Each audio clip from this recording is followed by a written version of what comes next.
Sikap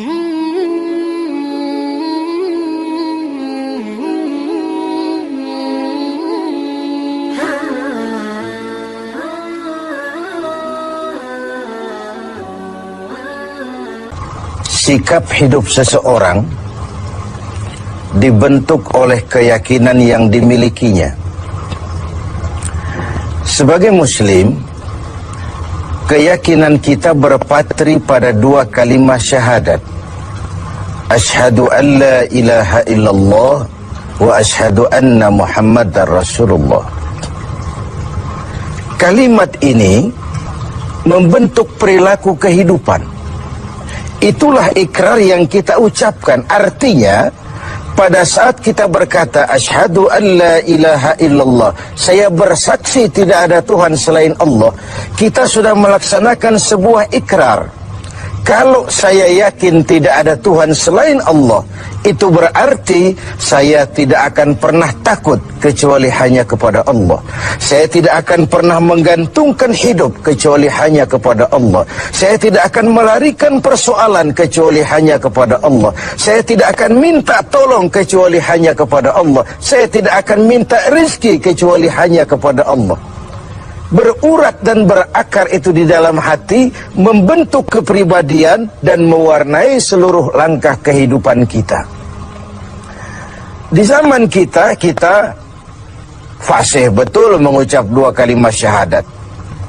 Tahlil pun lancar. Tetapi konsekuensi dari kalimat itu sering kita abaikan. Apalagi kita sedang berhadapan dengan zaman yang serba sulit seperti sekarang ini. Ekonomi yang belum pulih, lapangan kerja susah, pengangguran banyak, biaya hidup tinggi. Orang mudah mengalami proses pergeseran nilai. Sholatnya masih menghadap Allah, tapi kepengen dagangan laris menghadap dukun. Dicampurlah itu, iyyaka na'budu wa dukun nasta'in. Ini kan sudah gaya hidup yang sinkrit. Nah, puasa melahirkan keikhlasan. Kenapa? Karena ibadah ini seperti kita pernah bicarakan tanpa sugesti. Mungkin kalau kita sholat masih berharap dilihat orang.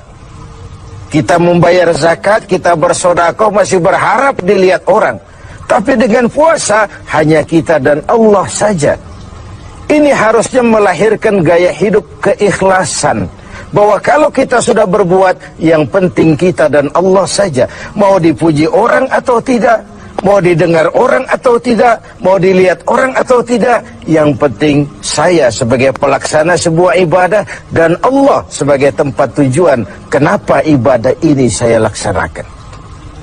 Karena itu, pada jumpa kita sore ini, kita akan bicara tentang ikhlas dalam menghadapi kehidupan ini. Sebab bukan saja hanya sholat kita harus ikhlas, puasa harus ikhlas, zakat harus ikhlas. Menjalani hidup ini pun kita harus dengan penuh keikhlasan. Kita tahu bahwa apa saja kalau sudah mulai kita gantungkan kepada yang selain Allah, bersiaplah untuk kecewa. Apa saja kalau sudah mulai kita gantungkan kepada yang selain Allah, bersiaplah untuk kecewa. Nah, ikhlas tentu bukan hal yang mudah dilaksanakan, walaupun sangat mudah untuk diucapkan. Tetapi inilah yang diperintahkan Allah kepada kita. Kalian wa ma umiru illa liya'budullaha mukhlisin. Kalian tidak diperintahkan kecuali hanya menjadi penyembah Allah yang penuh keikhlasan. Penyembah Allah yang berangkat dari semangat keikhlasan. Saya ingin mengungkap apa yang pernah disampaikan oleh Imam Al-Ghazali tentang keikhlasan ini. Beliau menyatakan, An-nas kulluhum mauta illa al-alimun, wal-alimuna niyamun illa al-amilun, wal-amiluna mughtarruna illa al-mukhlisun. Manusia, kata Al-Ghazali, pada dasarnya mati, kecuali orang yang berilmu. Orang yang berilmu walaupun dia hidup, tidur, kecuali yang mengamalkan ilmunya. Dan orang yang mengamalkan ilmunya, banyak yang tertipu, kecuali yang ikhlas di dalam mengamalkannya. Begitulah dalam kehidupan ini, manusia pada dasarnya mati, kecuali orang yang berilmu. Tidak banyak yang bisa dilakukan tanpa ilmu. Ilmulah yang membuat manusia itu hidup, bergerak, berbuat, berkembang, tumbuh menjadi lebih maju. Ilmu dalam sebuah ungkapan lama membuat hidup jadi mudah. Seni membuat hidup jadi indah. Dan agama membuat hidup jadi terarah. Dengan ilmu hidup jadi mudah. Apa yang hari ini terjadi di benua lain, hari ini juga kita tahu dari kamar kita. Dari kamar kita bahkan kita bisa ngobrol ke luar negeri. Itu kemudahan yang terjadi karena faktor ilmu. Dahulu tahun 50-an, orang kita kalau pergi haji ke Mekah 6 bulan. Kita sudah lupa dia baru pulang 6 bulan. Yang ada cuma kapal laut, sementara Mekah Madinah unta. Sekarang orang berhaji cukup 1 bulan. Kemajuan ilmu yang menciptakan Boeing memotong waktu 5 bulan. Ruang dan waktu sudah bukan masalah. Manusia mati kecuali yang berilmu. Orang yang berilmu walaupun dia hidup, tidur, kecuali yang mengamalkan ilmunya itu. Nah, orang yang mengamalkan ilmunya banyak yang tertipu. Merasa sudah banyak karyanya, sudah banyak ibadahnya, sudah banyak kebaikannya. Mereka banyak yang tertipu, illal mukhlisun, kecuali yang ikhlas di dalam mengamalkan ilmunya itu. Ikhlas itulah roh dari amal yang kita kerjakan. Amal tanpa ikhlas, jasad tanpa roh, mati nilai amal kita. Nah, dan iblis itu luar biasa. Sehingga Nabi katakan, iblis masuk ke tubuhmu, menggodamu melalui saluran darahmu. Persempit jalan masuk iblis ke tubuhmu. Sahabat bertanya, dengan apa ya Rasul? Dengan zikir dan lapar.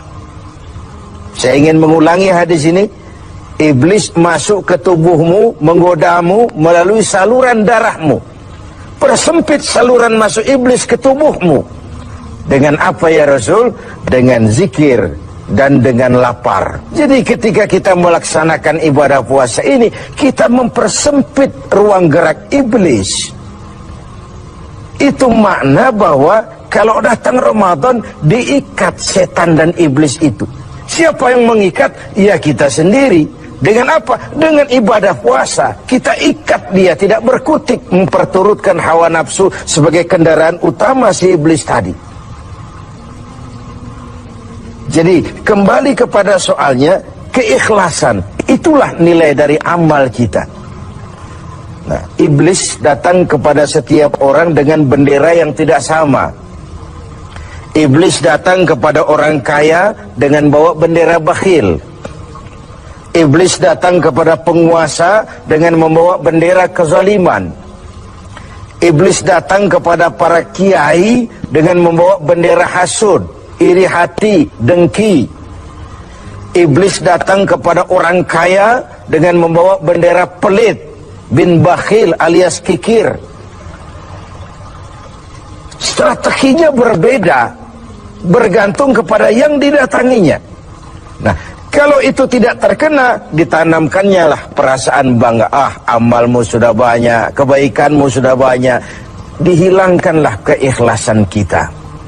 Karena itu hadirin dan pemirsa, saya ingin menyampaikan sebuah potret tentang ikhlas ini.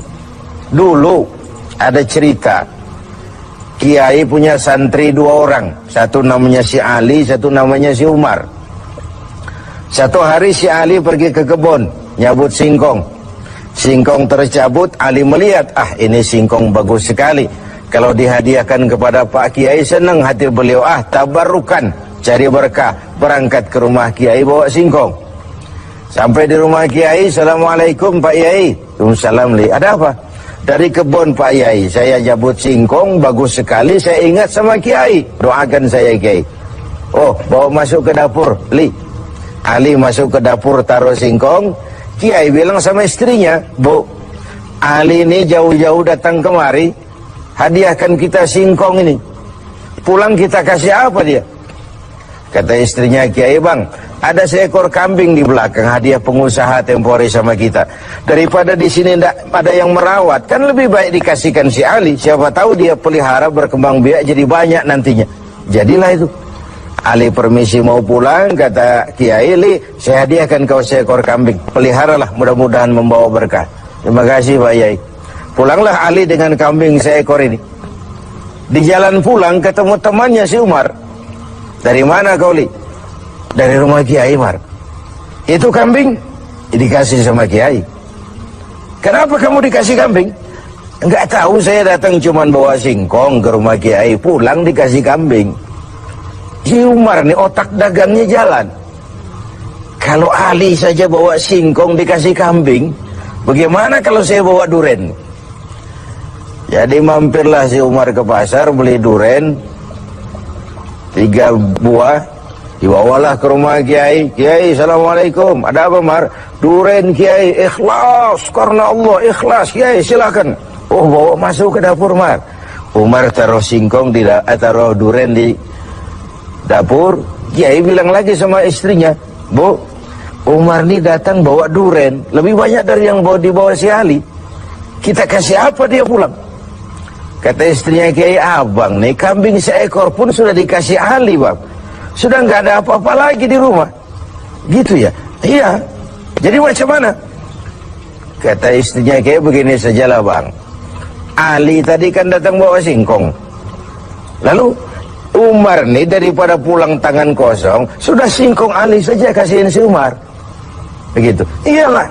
Ya jadilah. Umar permisi mau pamit pulang, kata Kiai, Mar, ada singkong, kamu bawa pulanglah, saya hadiahkan sama kamu, rebus, mudah-mudahan bawa berkah buat kamu. Pulanglah si Ali bawa singkong nih kan. Jadi ini sebuah potret betapa si Ali yang ikhlas bawa singkong dapat kambing. Umar nih yang punya target bawa duren 3, pulang dapat singkong. Nah, jadi ini sebuah cerita bahwa apa saja kalau sudah kita mulai bukan karena Allah, bersiaplah untuk kecewa.